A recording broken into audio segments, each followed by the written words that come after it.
Hey everyone, what's going on? Dace here. I'm stoked because I almost never get hooked on scoring in shmups, and yet Game Type DX pulled me in immediately, and I know others are going to go absolutely wild with the scoring in this one. Today I'll be covering the Nintendo Switch version specifically, but you'll be able to get it on Steam and Xbox One on September 8th, and as far as I know, PS4 and PS5 at some point. Game Type DX was developed by Mommy's Best Games, with the console port handled by Super Soul Games. A huge thanks to MBG for providing a code.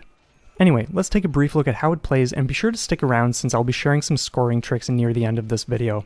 The way it works is simple. You run one loop after another with increasing difficulty while striving to stay on top of countless enemies, keeping your multiplier maxed out, and ensuring you cash in on as many points as possible. And I mean that literally, since the score drops in Game Type DX are fat wads of cold, wet cash smacking you in the face. Your character comes equipped with the Slapshot, Kick Beam, and Time Pulse. The Slapshot is your primary attack for rapid firing, and as you collect weapon upgrades, you receive additional streams of fire which cover different angles. The Kick Beam is essentially your focus shot. When using this attack you move slower, but any enemy projectiles coming into contact with the beam will also slow down. Collected cash drops power the Kick Beam, so watch your cash meter and budget this resource appropriately. The way to collect cash is simply to run into it or stop firing temporarily, since this causes the cash drops to come to you. The Time Pulse temporarily slows time, and what's awesome about this is your Kick Beam will now convert enemy projectiles into cash drops. This is where most of your score will come from, so ensure you save these for when you know you'll have a massive cloud of shots to convert. You also receive an extend at the start of loops 2, 5, 10, 20, and 30. I personally would have preferred to see extends earned from scoring and not simply for reaching a specific loop count, but it's not a deal breaker by any means. Game Type DX provides you with 3 play modes: Original, Parkour Remix, and Surprise. I've sampled all of them but found myself most drawn to Original. 2-player co-op and leaderboards are also included. In terms of the gameplay and difficulty, each run starts with a nice casual pace, but things ramp up quickly, and before long, you'll be thankful for each breather you get between waves of enemies within each loop. I found this refreshing because it gives you a couple of seconds to mentally prepare before facing the next onslaught or boss. The controls are smooth and tight, and I encountered absolutely zero issues during my numerous sessions. I enjoyed the music. It's not distracting and, in ways, sinks into the background during all of the action. I also really like the sound effects, especially the machine gun-like sound of the Kick Beam ripping deep into enemies. As for scoring tricks, there are a handful of things I do that you may or may not want to put into practice.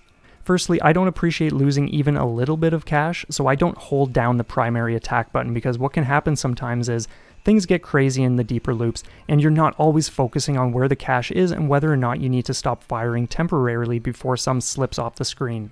Not everyone will want to tap fire the whole time, but I'm more used to it and actually prefer avoiding auto fire. I don't want to be bothered with needing to think about letting go of a button when I can simply have the cash flowing to me non-stop the entire time. That's just my preference. Furthermore, the start of every button fire launches a more powerful attack, so the whole time I'm tap firing, I'm doing massive damage, rapidly bringing down enemies, especially if point blanking. Next in line, soak up as much cash as possible from the heads that exit the green cars. As long as you can do this without the cars escaping, since they're worth a lot, the amount you get from the heads adds up to a fair chunk over time. There may come a point when it's not worth the risk, but do this for as long as you can manage. Keep the cash flow coming to you, and if you know there's about to be a pause in the action, trail the cash drops for a short period and then pick them up so your multiplier stays topped up. The last thing on the list is knowing when to use your Time Pulse. Since this is not a limitless resource, we ideally want each and every one of them to count for as many points as possible. I typically budget mine so when 2 crabs start popping up from the middle of the screen followed by another 2, I catch the bulk of their bullet sprays and have another ready for the next 2. Do this and your score will skyrocket.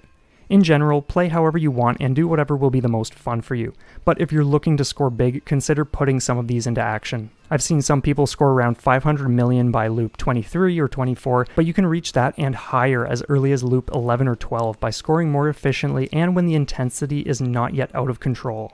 Because if you get too far into the loops, you'll likely prioritize survival over maximizing your score. In conclusion, Game Type DX is a non-stop action-packed joyride that will have you greedily craving one run after another. It's perfect for short bursts or longer sessions if you really want to grind out some serious playtime. I've had a blast so far, and I'm stoked for others to jump in too. Anyway, that's where I'm leaving things off for now. Let me know in the comments if you're aiming to pick up Game Type DX and what you think of it once you jump in. And if you enjoyed this video, please consider flinging a like our way and subscribe to keep your days STG infused. Thanks so much for watching, and we'll see you next time.